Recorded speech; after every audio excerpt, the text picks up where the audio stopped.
There's a patch of highland where the fog rolls in without weather and lingers like it's thinking. Boots sink into soil too soft for summer, and trees weep sap that smells like rusted iron. Hunters say the forest rearranges behind you. Turn once, the trail's there.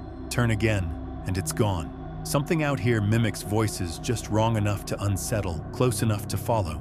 It doesn't charge or scream. It studies, tests, leaves strange bundles on doorsteps. Feathers, teeth, rope knotted in loops. Whatever it is, it's not lost. It's watching who is.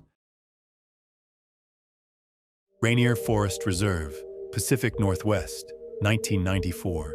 Deep within the temperate rainforest trail network, where mist clung to ancient cedars and hemlock trees reached skyward through perpetual fog, Ranger Michael Travers conducted his daily patrols with an unusual sense of purpose. The dense coniferous forest, shrouded in near-constant rainfall and heavy fog, created the perfect hiding place for something that preferred to remain unseen.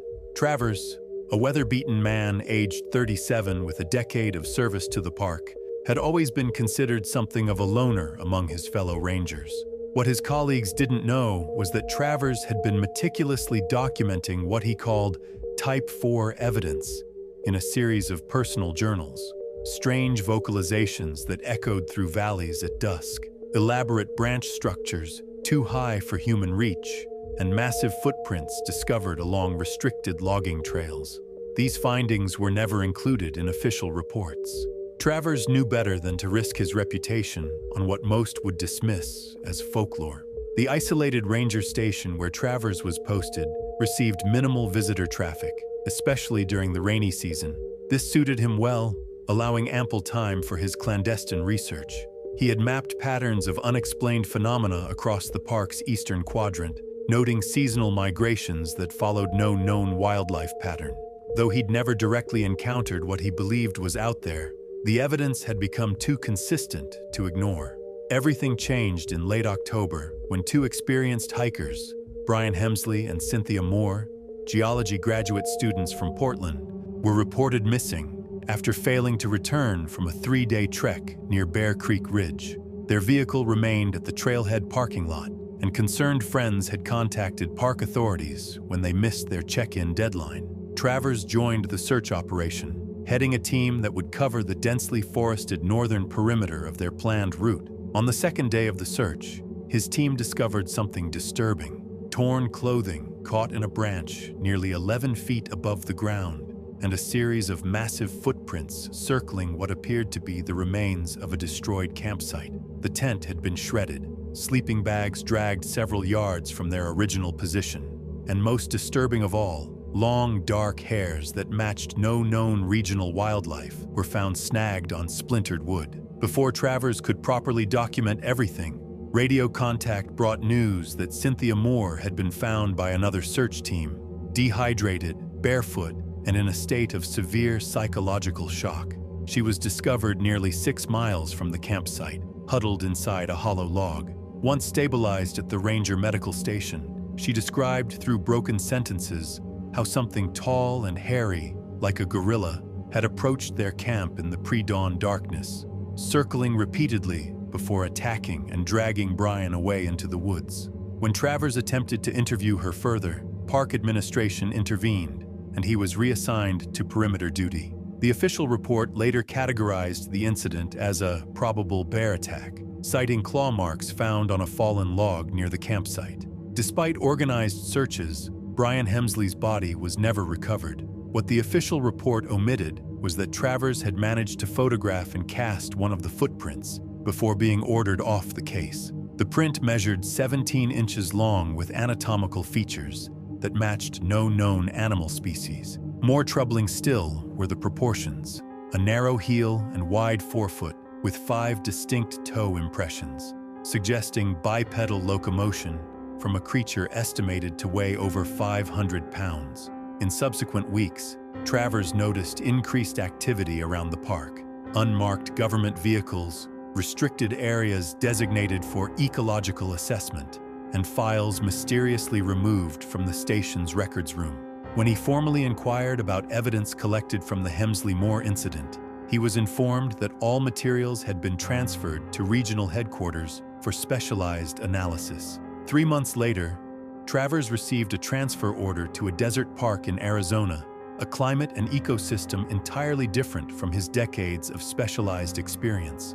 Rather than accept what he perceived as a deliberate reassignment, he chose early retirement, taking with him copies of his personal research journals and the singular plaster cast he had hidden beneath floorboards in his cabin. For nearly 2 years, Travers maintained silence, haunted by what he knew and what had happened to Brian Hemsley. It wasn't until he was diagnosed with late-stage pancreatic cancer in 1996 that he decided to leak his journals anonymously to an emerging online cryptid forum. The meticulous documentation, spanning 8 years and containing coordinates, weather conditions, and photographic references, created a minor sensation among Bigfoot researchers. Though mainstream media predictably ignored the story, Travers passed away in early 1997, his death barely noted outside his immediate family. The footprint cast he had uploaded digitally remained unexplained by conventional zoology. Park administration never acknowledged the leaked materials, and the Hemsley Moor incident remained officially classified as a bear attack, despite the absence of bear activity in that sector for the entire season. Years later, when Cynthia Moore finally recovered enough to speak publicly about the incident, she maintained that what attacked them was no bear. She recalled with haunting clarity the smell, musky and pungent, and the sound of breathing from something that stood upright in the shadows, watching them for hours before it struck.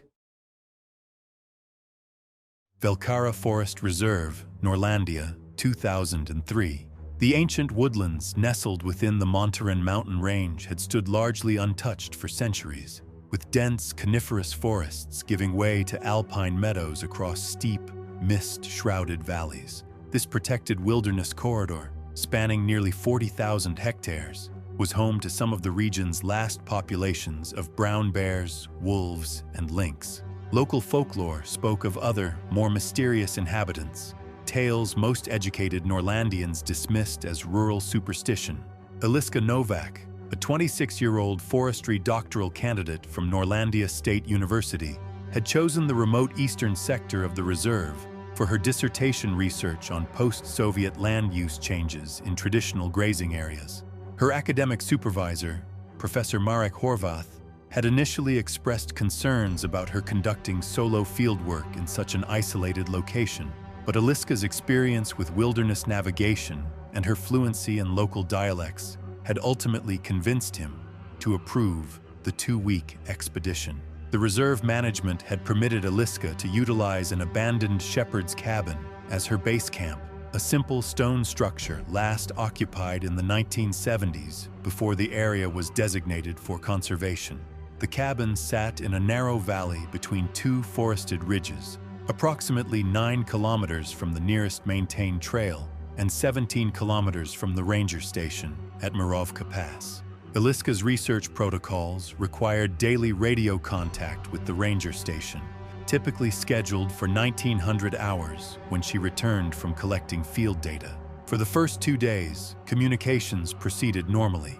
Ranger Thomas Benes, who manned the evening shift, reported that Eliska sounded enthusiastic about preliminary findings regarding forest reclamation patterns in former pasture lands. Her last transmission occurred at 1912 on the 3rd evening, documenting unusual animal movement patterns, specifically noting that several radio-collared deer had inexplicably abandoned their normal territory, moving eastward en masse. When Eliska failed to make radio contact at the scheduled time the following day, Professor Horvath reported the missing check-in to reserve authorities. Chief Ranger Dominic Novotny organized a 3-person search team led by Senior Ranger Ivan Durak, a 30-year veteran of the Velcara wilderness with extensive tracking experience. The search party departed at first light, reaching the shepherd's cabin by mid-afternoon. What they discovered was disturbing but inconclusive. The metal roof had been partially torn away, with one section folded backward as if peeled by immense force. The wooden door frame bore deep gouges resembling claw marks, though significantly larger than anything a bear might produce. Inside, Furniture had been violently displaced. Eliska's research equipment, including a laptop, GPS unit, and sample collection kits, remained untouched, while her sleeping bag was discovered outside, approximately 12 meters from the cabin, shredded into ribbon-like strips. Most concerning were the bloodstains, spatters across the cabin's southern wall, and a trail of smears leading toward a rocky stream that ran behind the structure. Despite an extensive search covering several kilometers in all directions, Eliska Novak was never found. Her field journal, found beneath an overturned table, contained entries until 22:14 the previous evening, with a final cryptic notation, "Something moving outside. Too heavy for wolf, too deliberate for bear." The official forensic investigation recovered several unidentifiable coarse brown hair samples from the doorframe and sleeping bag remnants. Analysis determined they were mammalian in origin, but matched no species in the regional wildlife database. Blood samples matched Eliska's type, though the limited volume suggested injury rather than exsanguination at the scene. While the public report attributed the incident to a territorial brown bear, the internal assessment remained inconclusive. Several pieces of evidence contradicted the bear hypothesis. The specific pattern of destruction suggested bipedal rather than quadrupedal movement. No bear tracks were identified despite optimal soil conditions for impressions. And perhaps most significantly, the absence of disturbed food supplies, which would typically attract a foraging bear. Ranger Ivan Durak, who retired from service the following year, gave an interview in 2015 to a local newspaper. He revealed that approximately 30 meters northeast of the cabin, the search team had discovered two enormous footprints in a muddy depression, each measuring nearly 50 centimeters in length, with anatomical features suggesting a bipedal primate. The stride length between prints measured an impossible 2.2 meters. These findings were omitted from official reports, following a visit from Interior Ministry officials who classified certain aspects of the investigation. In the years following the incident, the Velkara Forest Reserve implemented strict access restrictions for the eastern sector, citing habitat regeneration purposes. Local guides refused assignments to the area around the shepherd's cabin, referring to it as Dolinka Milkania, the Hollow of Silence, claiming that even birds avoided the location. Professor Horvath petitioned for a renewed investigation in 2007, citing inconsistencies in the official report, but authorities denied the request. He subsequently established a research scholarship in Eliska's name for forestry students committed to wilderness conservation. The abandoned shepherd's cabin was dismantled in 2010 during a forestry management operation. Rangers reported that workers completed the demolition in unusual haste, with several refusing to remain on site after sunset. Equipment operator Lucas Meraz later claimed that during excavation of the foundation, they discovered a collection of large bones buried nearly a meter deep beneath the cabin's earthen floor. Bones that were quickly collected by reserve officials and never formally identified. Fogrest National Reserve, California, USA, 1981. Shrouded in perpetual mist and towering ancient redwoods, this remote section of Northern California's coastal forest had remained largely untouched by human development. Some redwoods in the region dated back nearly 2,000 years, creating a dense canopy that filtered sunlight into ethereal beams, rarely reaching the forest floor. The reserve had been established in 1937 to protect one of the last old-growth coastal redwood ecosystems, though many locals claimed the real reason for its protection was to keep ordinary people away from what dwelt within. George Hinley, a gruff and solitary 58-year-old former forestry worker, had spent the last 14 years as the fire watcher at Sentinel Tower, an isolated fire lookout station perched atop McClellan Ridge. Standing nearly 100 feet tall, the weathered wooden structure offered a commanding view across the reserve's 12,000 acres of pristine wilderness. The nearest road ended 8 miles from the tower, with only a narrow trail connecting Hinley to civilization. This isolation suited him perfectly. The summer of 1981 had been unusually dry, raising fire danger throughout the region to critical levels. Hinley's responsibilities involved scanning the horizon for smoke plumes, logging weather conditions, and radioing twice daily reports to reserve headquarters. He typically received monthly supply deliveries and otherwise remained entirely alone, precisely how he preferred things. Reserve administrators considered him exemplary despite his eccentricities. His reports were meticulous, and his dedication unwavering. By late July, Hindley's radio communications began to include unusual notations. He reported increasingly frequent periods of unnatural silence in the forest surrounding his tower, moments when the typical ambient sounds of wildlife would abruptly cease. During his August 3rd evening transmission, he mentioned detecting an unusual odor near the tower base, describing it as musky, like wet dog mixed with something rotten. Rangers chalked this up to a passing black bear, though Hindley insisted no bears had been spotted in his sector all season. On August 9th, Hindley's morning report included a brief mention of strange vocalizations heard during the night. Not owls, not coyotes, something deeper. But he dismissed his own observation as probably just wind effects through the canyon. 4 days later, he requested binoculars with stronger magnification, claiming he had observed unusual movement patterns along the western ridge but couldn't identify the source. Reserve Chief Ranger Patricia Wellington later reported that Hindley's August 16th transmission seemed particularly agitated. He described finding large branches arranged in unusual cross patterns around the tower base and complained that something had repeatedly approached the structure during the night, circling it and making what he described as breathing noises beneath his sleeping loft. No wildlife tracks had been visible, however, which Hindley found especially troubling given the soft soil conditions. When Hindley failed to make his scheduled 7 a.m. radio check on August 17th, protocol demanded an immediate wellness check.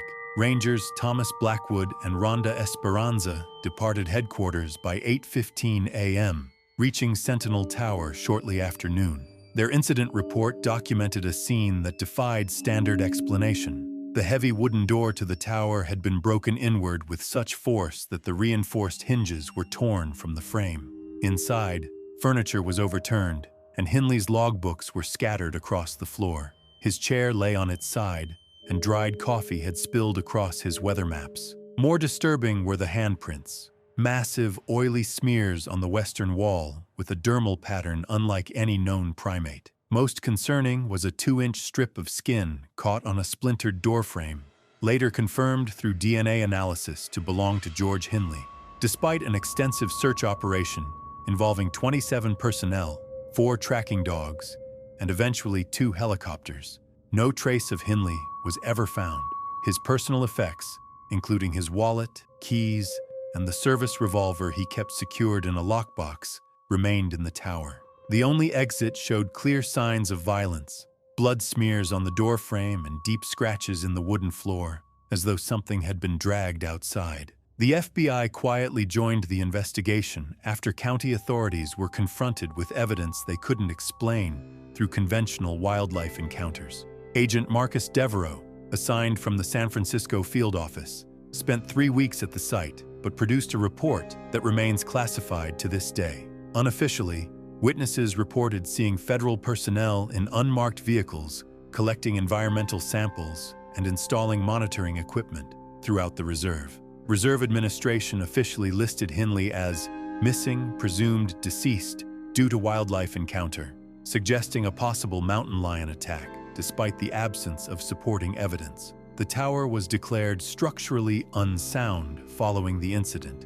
and was scheduled for demolition. However, before this could occur, an unexplained fire destroyed the structure in October 1981. The blaze was unusual in that it burned down from the top rather than spreading upward as typical forest fires do. Former Ranger Esperanza, who retired from service in 1998, later shared with a local newspaper that several items from the investigation had been confiscated by federal authorities, including plaster casts of what appeared to be immense footprints found in a creek bed approximately 400 yards from the tower. These prints, measuring nearly 17 inches in length, had been discovered during the search for Hindley, but were never mentioned in official reports. In 1983, the Faugrest National Reserve implemented unprecedented access restrictions, closing 30% of the wilderness area to public entry and instituting mandatory permits for the remainder.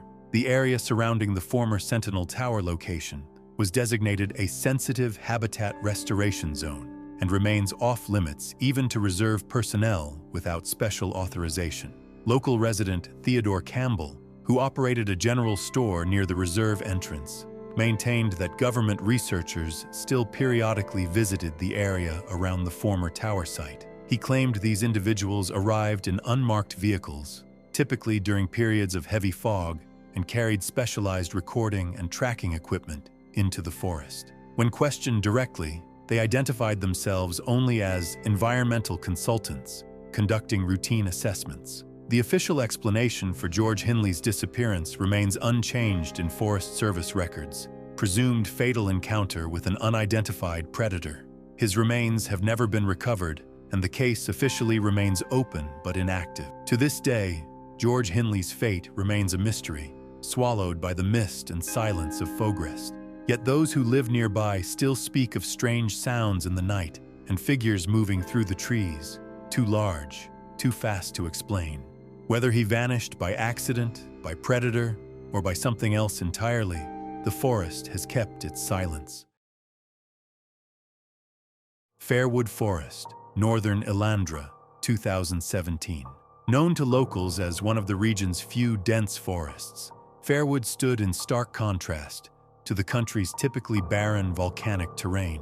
The forest had developed a reputation among locals for its peculiar acoustic properties, an eerie silence that seemed to swallow sounds rather than echo them, attributed by scientists to the density of the non-native pine growth, but explained in regional folklore as something altogether more sinister. Sverrir Einarsson, an athletic 34-year-old telecommunications engineer from Elarvik, had organized the hiking expedition as a reunion with his university friends. Halldor Olafsson, a wildlife biologist recently returned from studying abroad, and Clara Hauksdottir, a meteorological specialist with the National Weather Service, joined him for what was planned as a 4-day trek through the forest's eastern quadrant. The three had been experienced outdoor enthusiasts since their university days, having previously completed challenging hikes across the country's rugged terrain.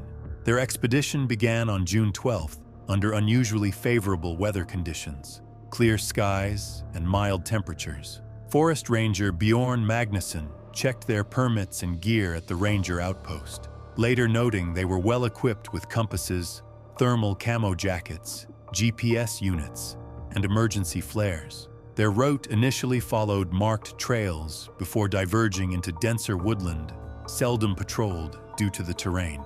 The first 2 days passed uneventfully. The group made regular satellite check-ins, reporting successful navigation and stable weather. On the third night, they camped in a clearing approximately 7 kilometers from the nearest marked path. The next morning, Clara used the emergency line to contact Forest Services, stating something had circled their camp through the night, breaking branches and remaining just out of sight. She described the presence as possibly a reindeer or stray livestock, but noted the movements were slow, deliberate, and eerily quiet.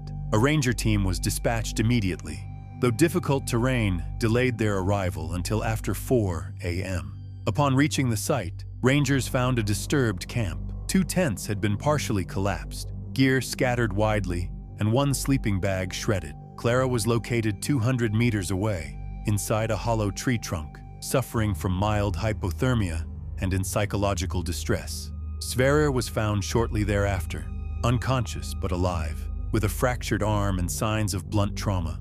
He was airlifted to a medical facility and later recovered. Halldor Olafsson was never located. The only evidence found was a scrap of his red hiking vest, tangled on a pine branch roughly 3 meters above the ground. Tracks around the camp were unlike anything local experts had seen.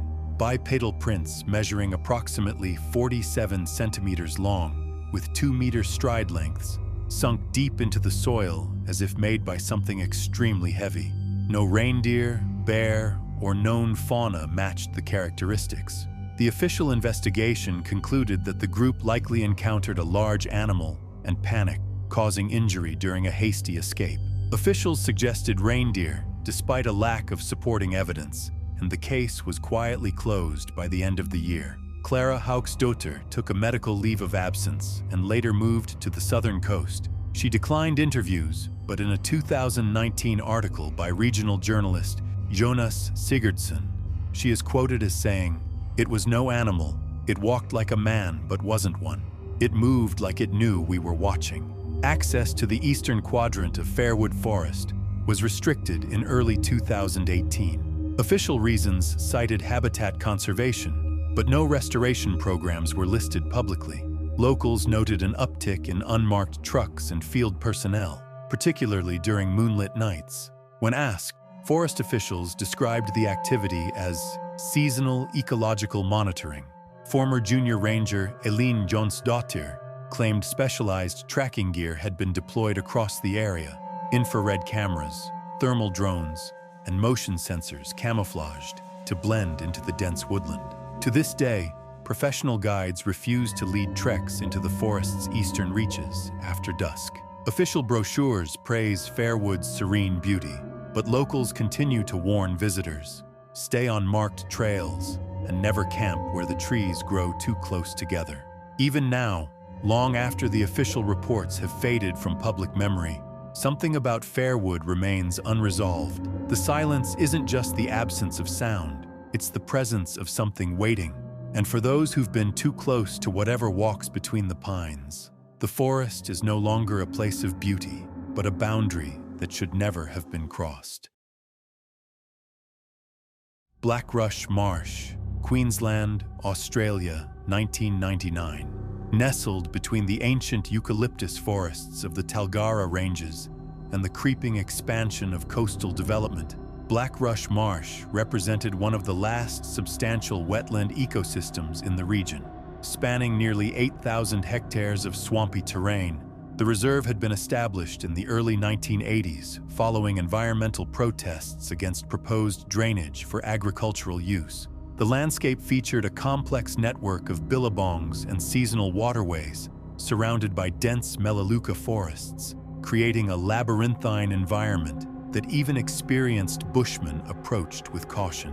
Dr. Leonard Griggs, a 46-year-old herpetologist from North Coast Institute, had secured substantial research funding to study the ecological impact of invasive cane toad populations within isolated wetland systems. His hypothesis centered on the possibility that geographically contained toad populations might evolve distinctive behavioral patterns in response to limited territory, potentially valuable information for developing targeted control methods. The project had attracted notable interest within academic circles, as cane toad expansion remained one of Australia's most pressing environmental challenges. Griggs assembled a research team combining diverse expertise. Riley Keane, a doctoral candidate with a focus on amphibian behavior, Tabitha Sloan, a seasoned field biologist, Wayan Dharma, an environmental toxicologist, and Alex Hartley, a conservation ranger with a background in bush navigation,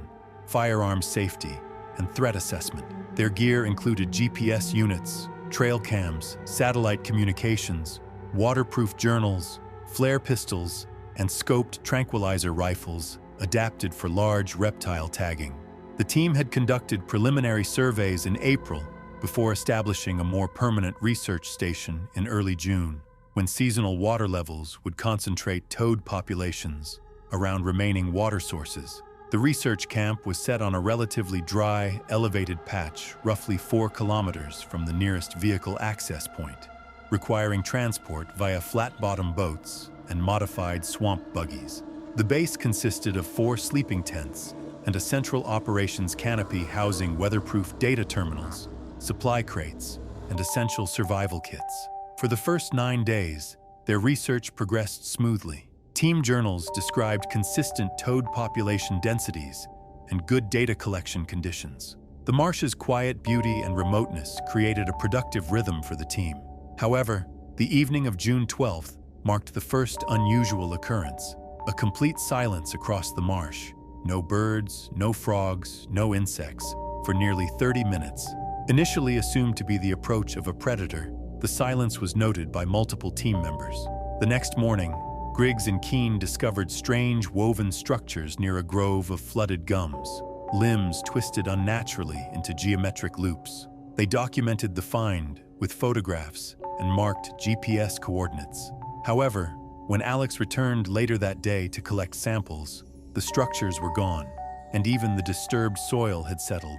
Griggs's final camp log entry at 21:15 on June 15th noted that Riley and Tabitha had hiked out toward a nearby billabong with sound sensors and motion-triggered trail cams.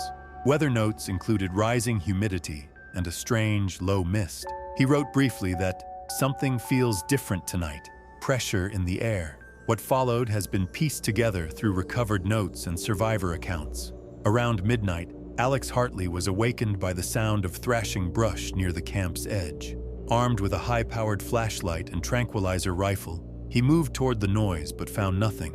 He later described feeling watched, as if the trees had eyes. When Riley and Tabitha failed to return, the team activated their emergency beacon. Rescue teams arrived at dawn, delayed by marsh flooding and poor visibility. The camp was found mostly intact, though disturbed. Tents had shifted, and supply crates had been moved. Intriguingly, more of the twisted branch formations had appeared, forming a semicircle around the site's edge. Tabitha was located that afternoon, disoriented but alive, near the water's edge. She showed signs of dehydration and bruising, but no life-threatening injuries. Riley was never found. A strip of his jacket was discovered 10 meters up a eucalyptus trunk, snagged like it had been torn in flight. The team's growing concern had begun even before that night, as they had noticed diminishing wildlife activity and deteriorating GPS reliability in certain marsh zones. Wyan had documented erratic compass readings near the northeastern flats, which he attributed at the time to possible magnetic interference from nearby mineral deposits. However, their compasses and even the trail cams failed simultaneously on June 13th, just 2 days before the main incident. Alex, a former park ranger with military experience, had commented in his journal that these failures reminded him of electromagnetic disturbances he'd witnessed during training exercises involving classified communications tech. The Munjara community, indigenous to the surrounding territory, had expressed concern when informed about the team's location. They insisted the eastern marshes were sacred lands, where environmental and spiritual balance were delicate. The team's respectful engagement with local customs had included a pre-expedition welcome ceremony, but the Munjara elders had clearly advised against camping near the inner pools. Trackers from the Munjara examined the scene. Elder tracker Cohen Balyana identified massive bipedal prints, about 45 centimeters long, with distinct pressure points not resembling human anatomy. Official investigators dismissed these as weather-deformed marsupial prints, a claim that Cohen rejected as bureaucratic avoidance. The Munjara had long avoided the eastern marshes, which they referred to as Kora Wadi, the shrouded ground, believing spirits dwelled beneath certain pools. According to oral tradition, a being known as the Nharu sometimes emerged when outsiders lingered too long, disturbing its domain. Rangers later found ceremonial markings near the billabong where Riley vanished. In response to the incident, Australia's Department of Environmental Safety closed Blackrush Marsh indefinitely, citing ground instability and methane outgassing as risk factors. No such concerns had been raised prior, nor had similar conditions elsewhere in the region prompted shutdowns. The team's remaining data was archived, though parts were redacted before release. All wildlife audio recordings from June 14th to 16th were removed for quality control, according to the agency. No additional searches have been sanctioned since 2000. To this day, locals advise against entering the old marsh trails. Campers speak of strange calls at night and twisted trees appearing where none had been. Tabitha now works as a conservation educator, but avoids discussing her experience, saying only, "We weren't supposed to be there." Something made that very clear. Nuuksio National Park, Finland, 2021. Located just 30 kilometers from Helsinki's urban sprawl, Nuuksio represented the paradoxical nature of Finnish wilderness. Simultaneously accessible yet profoundly remote once visitors ventured beyond maintained trails. The park's 55 square kilometers of pristine Nordic forest, interspersed with clear lakes and granite outcroppings, had long been cherished by Finns as a sanctuary, where ancient folklore seemed less implausible than in the modern world beyond its boundaries. winter transformed the landscape into a realm of deep silence, where snow dampened sounds and shortened daylight hours created extended periods of blue twilight. Timo Laaksonen, a 43-year-old former military survival specialist, had established return-to-nature expeditions after completing his service with the Finnish Defense Forces Wilderness Training Division.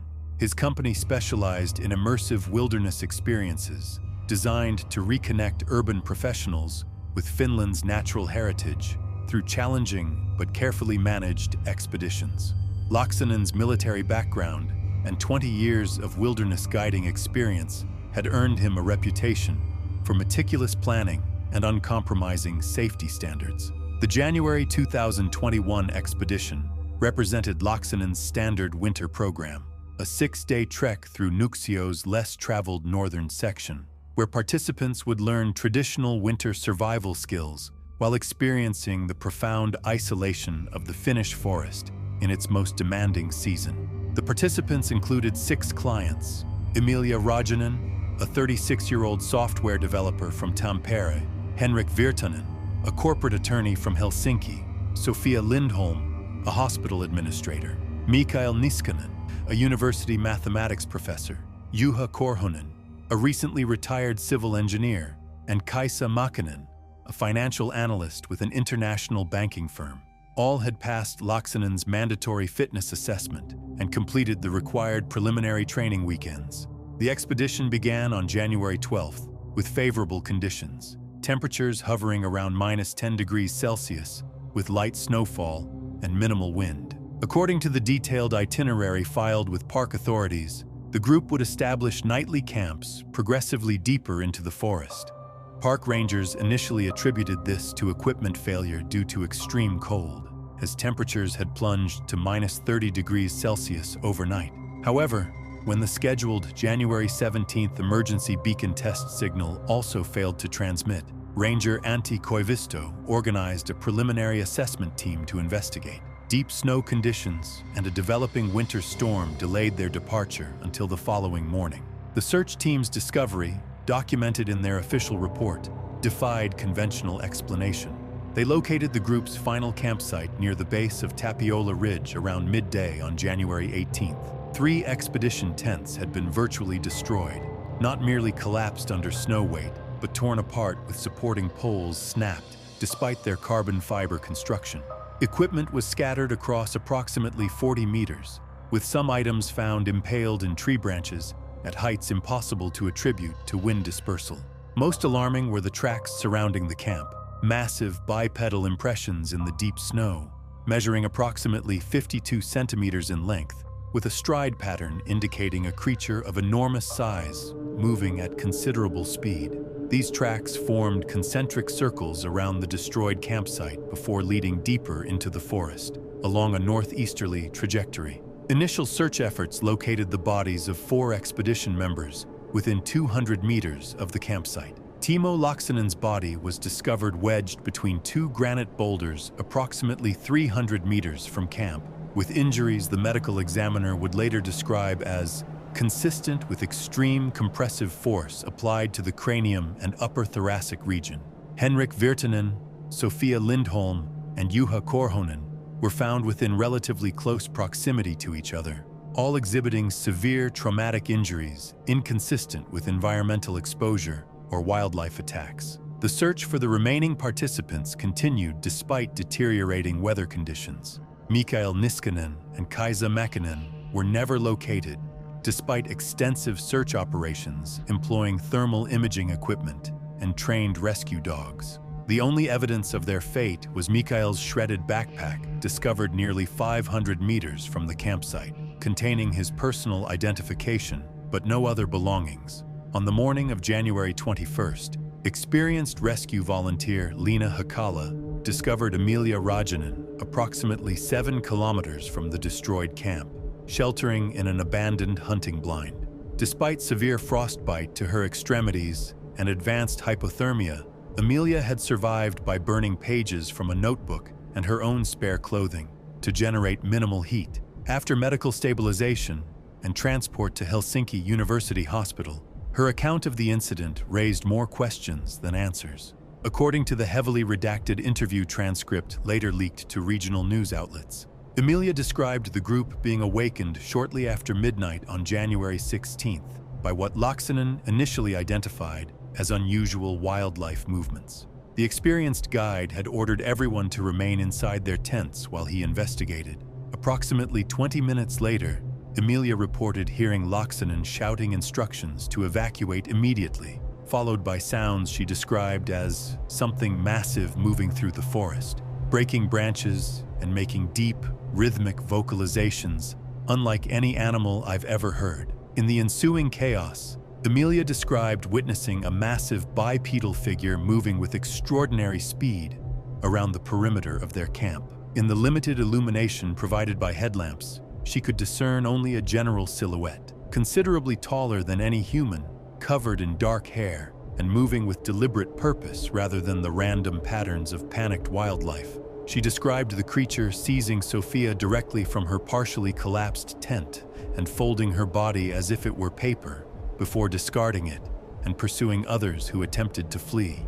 The official police investigation concluded in March 2021 with a determination of death by misadventure, complicated by severe weather conditions and possible wildlife encounter. The report specifically cited the possibility of wolverine territorial aggression, despite wildlife biologists noting that such behavior would be unprecedented and inconsistent with the physical evidence. What remained unexplained was the Finnish military's involvement in the subsequent weeks, including the establishment of a temporary restricted airspace designation over the northern section of Nuuksio and the deployment of specialized scientific equipment typically associated with acoustic and thermal monitoring. Satellite imagery revealed unusual activity in the area for approximately 10 days, though all equipment was removed and the airspace restriction lifted by early February. Emilia Rajanen relocated to southern Sweden following her recovery, declining further interviews and eventually disappearing from public view entirely. Her only public statement came during a brief appearance on an obscure cryptozoology podcast in late 2022, where she stated simply, "There are things in the northern forests that have always been there, long before humans. We were just in the wrong place at the wrong time." The episode was removed from distribution platforms within 48 hours of its release. Nuuksio National Park implemented significant access restrictions following the incident, including mandatory guides for winter expeditions and complete closure of the Tapiola Ridge area, ostensibly for environmental rehabilitation purposes. Park management installed new warning signs emphasizing the dangers of winter conditions and strictly enforced regulations regarding overnight camping permits. In a curious development, the Finnish Institute for Natural Resources initiated an unprecedented wildlife monitoring program throughout Nuuksio's northern section. Specialized camera traps and acoustic monitoring stations were installed at approximately 1-kilometer intervals, with data transmission capabilities, allowing remote collection. When questioned by environmental journalists, Institute representatives described this as routine population monitoring of threatened mammal species, though no specific research publications resulted from this extensive deployment of resources. The Finnish authorities maintain that the tragedy resulted from a combination of extreme weather conditions and a possible wildlife encounter, though the case technically remains open. Nuuksio National Park continues to welcome thousands of visitors annually, though guided tours now carefully avoid mentioning the 2021 incident and discourage hikers from venturing into the park's remote northern territories, especially during winter months when darkness dominates the Finnish landscape.